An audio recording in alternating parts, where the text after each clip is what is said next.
एक समय की बात है, घने जंगल के बीचों बीच किको नाम का एक शरारती लेकिन चतुर बंदर रहता था। वह अपनी चंचल हरकतों और त्वरित बुद्धि के लिए पूरे जंगल में जाना जाता था।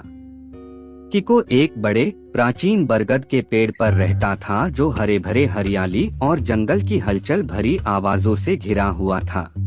एक धूप भरी सुबह, जैसे ही किको एक बेल से दूसरी बेल की ओर घूम रहा था, उसकी नजर पास के नदी तट के पास इकट्ठे हुए जानवरों के एक समूह पर पड़ी।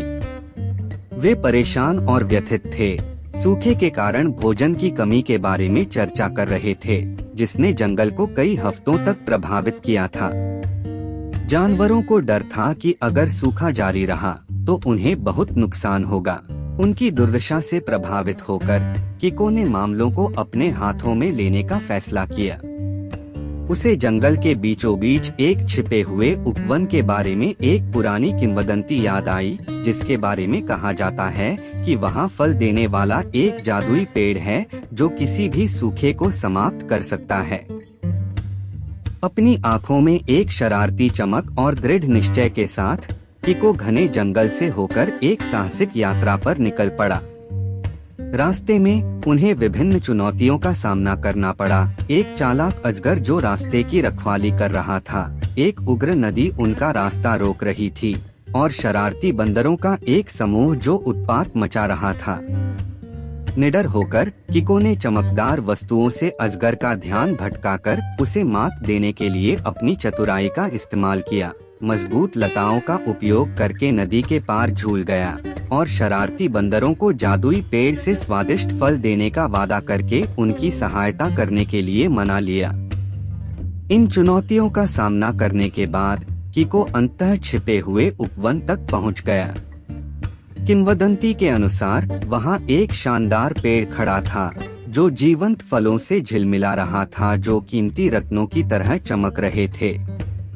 अन्य बंदरों की मदद से किको ने जादुई फल एकत्र किए और जरूरतमंद जानवरों के पास वापस पहुंच गया। जैसे ही वह नदी तट पर लौटा, किको ने उनके बीच जादुई फल बांटे तो सभी जानवर आश्चर्यचकित होकर इकट्ठा हो गए। चमत्कारिक रूप से जैसे ही फल खाए गए, सूखी धरती पर धीरे धीरे बारिश होने लगी। सूखा समाप्त हो गया और जंगल एक बार फिर जीवन और प्रचुरता से खिल उठा। किको की बहादुरी और कुशलता के लिए आभारी होकर जानवरों ने उसे एक नायक के रूप में मनाया। उस दिन के बाद से किको का शरारती स्वभाव जिम्मेदारी की एक नई भावना से संतुलित हो गया।